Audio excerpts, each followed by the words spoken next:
오늘의 말씀은 출애굽기 6장 14절에서 7장 7절의 말씀입니다. 오늘의 말씀은 우리가 별로 좋아하지 않는 이야기로 시작을 합니다. 바로 족보죠. 누가 누굴 낳고 누가 누굴 낳고.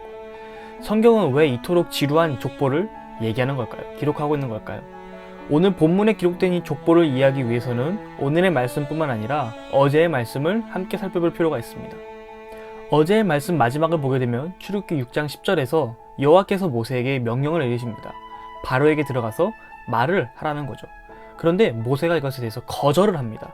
하나님, 이스라엘 백성들도 지금 내 말을 들어주지 않는데 내가 어떻게 바로에게, 이집트의 파라오에게 이 말을 전할 수 있겠습니까? 나는 하지 못합니다. 나는 입이 둔한 자입니다. 라고 거절을 하게 됩니다.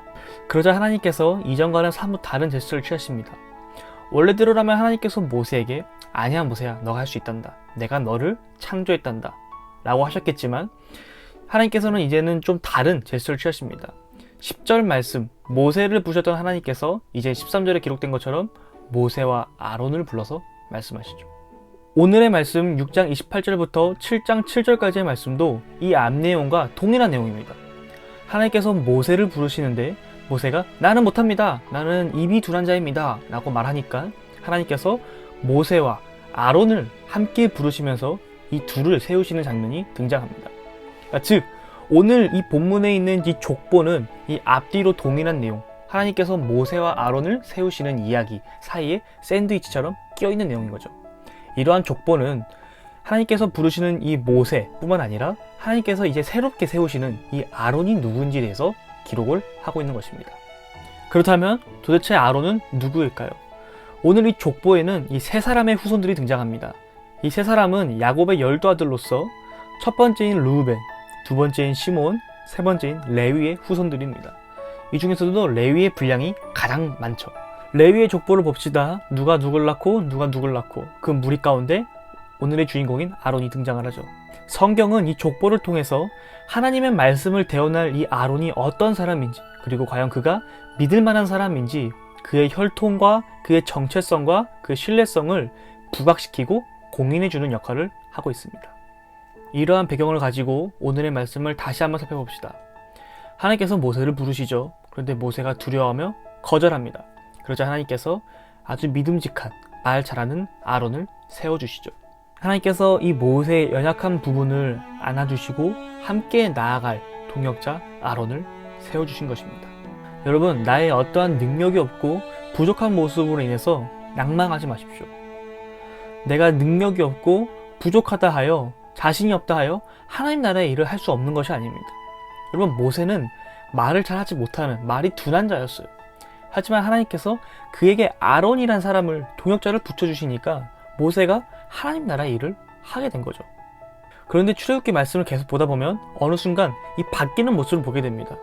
하나님께서 모세에게 말씀하시면 모세가 그것을 아론에게 말하고 아론이 그것을 회중들에게 또는 바로에게 말을 했는데, 출애굽기 후반에 가면 어느 순간 하나님께서 모세에게 말씀하신 것을 모세가 다이렉트로 백성에게 말하기 시작합니다. 내 삶 가운데 내가 능력이 없는 것이 아니라 사실 따지고 보면 우리 모두가 다 능력이 없습니다. 우리 모두가 다 부족한 사람들입니다. 여러분, 인간인 우리가 이 땅 가운데서 할 수 있는 것이 얼마나 많겠습니까?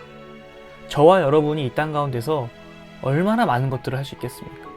사실 우리는 우리의 힘으로 할 수 있는 것이 아무것도 없어요. 예수님께서는 우리에게 말씀하셨죠. 하늘에 나는 새가 이 땅에 내려오는 것도 하나님의 허락이 필요하다고요. 하나님의 허락이 없이는 불가능하다고 말이죠.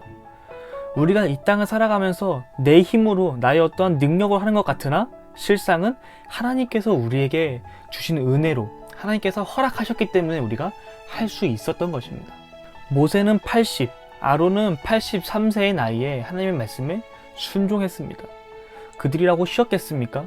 엄청 두렵고 또 막연하고 자신의 힘으로는 할 수 없다는 것을 아마 알았을 것입니다. 하지만 그들에게 부어지는 하나님의 능력과 은혜와 하나님의 그 주권에 힘입어 그들이 그것을 믿음으로 순종의 결과를 보여주게 되죠. 사랑하는 성도 여러분, 우리가 이 땅을 살아감에 있어서 나의 실력을 가지고 살아가는 것이 아니라, 나의 시선으로 바라보는 것이 아니라 하나님께서 우리 삶 가운데 부어주시는 그 은혜와 하나님의 말씀을 믿는 믿음으로 순종하면서 한 걸음 한 걸음 내딛기를 소망합니다. 그러다 보면 어느 순간 우리 삶 가운데 너무나 크고 거대해 보였던 저 바로가 꺾이고 하나님의 영광이 나타나는 귀한 축복이 있을 것입니다. 우리 모두가 이러한 축복된 삶을 살기를 주님의 이름으로 축복합니다.